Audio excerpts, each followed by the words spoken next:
साधना भारती जी, जनजात आरक्षण विरोधी कल यही कहते नजर आए पीएम। कांग्रेस पर सीधा उन्होंने पलटवार किया, सीधा हमला बोलते हुए उन्होंने सीधा कहा ये बात। लेकिन गलत भी इतिहास तो यही इसी तरफ तस्दीक कर रहा है ना। फिर आज आप जातिगत जनगणना की जो मांग कर रहे हैं वो किस आधार पर, जबकि खुद जब आप कार्यकाल में आपकी सरकार रही है, जातिगत सेंसस आपने कराया, उसके बाद भी उसकी रिपोर्ट सामने नहीं आई। देखिए आदरणीय पूजा जी, मुझे लगता है आदरणीय धनंजय जी ने जिस तरीके के वाक्य बोले, जो शेर के बारे में आदरणीय राजीव जी जिक्र कर रहे थे, उससे ही समझ में आ जाता है कि अहंकार के साथ में आसमान पर ये लोग। दूसरी बात मैं कहूंगी, देखिए भूल होना प्रकृति है, उसे सुधार लेना प्रगति है, मान लेना संस्कृति है। किसी कुकर्म का अनुचित लाभ लेना कलंकृति है, किसी सत्य कर्म का सत्य अच्छा लाभ लेना सत्यकृति है। लेकिन चाहे प्रकृति हो, प्रगति हो, संस्कृति हो, सत्यकृति हो और कलंकृति हो, अगर उससे भी ऊपर उठकर कोई कुछ कर सकता है तो वो भाजपा की कलयुगी राजनीति है।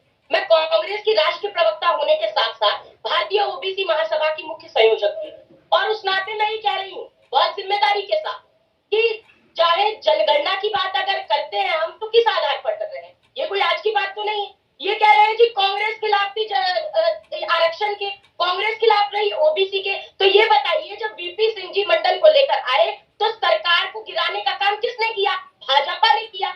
ओबीसी जो राम मंदिर आंदोलन के अगवा रहे, ओबीसी एससी और एसटी जो राम मंदिर आंदोलन के अगवा रहे, आज राम मंदिर के ट्रस्ट जब उसमें बनाया जाता है तो मात्र छांट कर लोगों को चयनित करके पद और प्रतिष्ठाएं दी जाती है। कितने ओबीसी राम मंदिर ट्रस्ट में, ये मुझे बताने का काम करें। माननीय कल्याण सिंह जी जो कि एक ओबीसी के साथ हिंदुत्व के कट्टर नेता कहे जाते रहे, उन्होंने स्वयं ये कहा था कि मैं भाजपा को गहरा गड्ढा खोदकर उसके अंदर गाड़ दूंगा, दफना दूंगा, सुपुर्दे खाक कर दूंगा। ये उनके वाक्य है। मैं ये पूछना चाहती हूँ कि जातिगत जनगणना 2011 में कांग्रेस पार्टी ने कराई, मुझे लगता है भूले कि उसके आंकड़े सार्वजनिक नहीं हुए, लेकिन मैं इसका मतलब यह है कि कांग्रेस ने नहीं किया तो भाजपा क्या कसम खाकर बैठी है कि जातिगत जनगणना नहीं कराएंगे? कल तक मोदी जी कह रहे थे हर रैली में कि मैं ओबीसी हूँ। 2018 की हर रैली में राजनाथ सिंह जी कहते थे कि हम जब सत्ता में आएंगे तो जातिगत जनगणना कराएंगे। 2019 में ओबीसी का वोट बटोरा, भावनाएं भड़काई, वोट ले लिया, सत्ता में आ गए, उसके बाद शपथ पत्र दे दिया कि जातिगत जनगणना नहीं करा सकते। ये इनकी सत्यता है।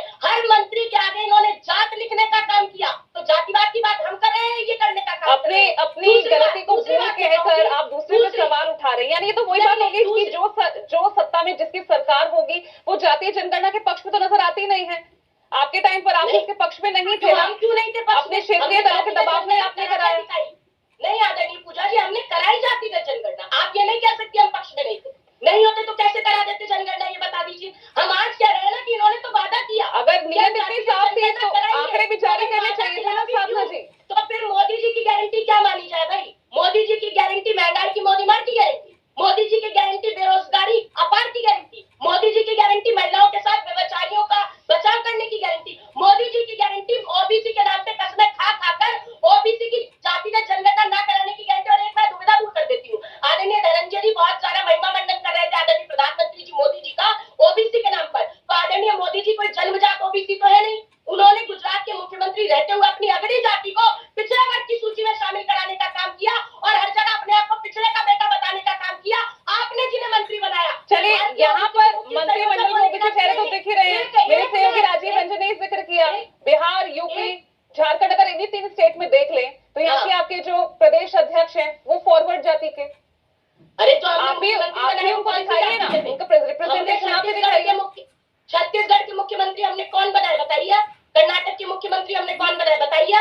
राजस्थान में मुख्यमंत्री हमने कौन बनाए बताइए? कर्नाटक का जिक्र किया, वहां पर भी सेंसस, वहां पे भी सर्वे हुआ ना, कास्ट सर्वे, उसके भी आंकड़े नहीं है। मैं तो क्या, और जो बिहार में जातीय सर्वे हुआ वो ये भाजपा तो चाहती ही नहीं थी कि वो जातीय सर्वे हो, ये तो इनकी मजबूरी बन गई कि विरोध नहीं कर पाए। इसीलिए तो आज मोदी जी को बीच में कह रहे थे मोदी जी ओबीसी कोई जात नहीं होती। अब मोदी जी ने देखा कि भाई ओबीसी 1931 की जनगणना में भी 50% से ज्यादा रहे, तो अब तो इनकी बात करनी पड़ेगी। अब इनकी मजबूरी बन गई। और मैं कहती हूँ भारतीय ओबीसी उनकी मजबूरी कैसे भाई? उनका तो 2014 से 19 के बीच उनका तो ये ओबीसी वोट शेयर बढ़ा है, दोगुना हुआ है। उनकी कैसी वोट? यहाँ मैं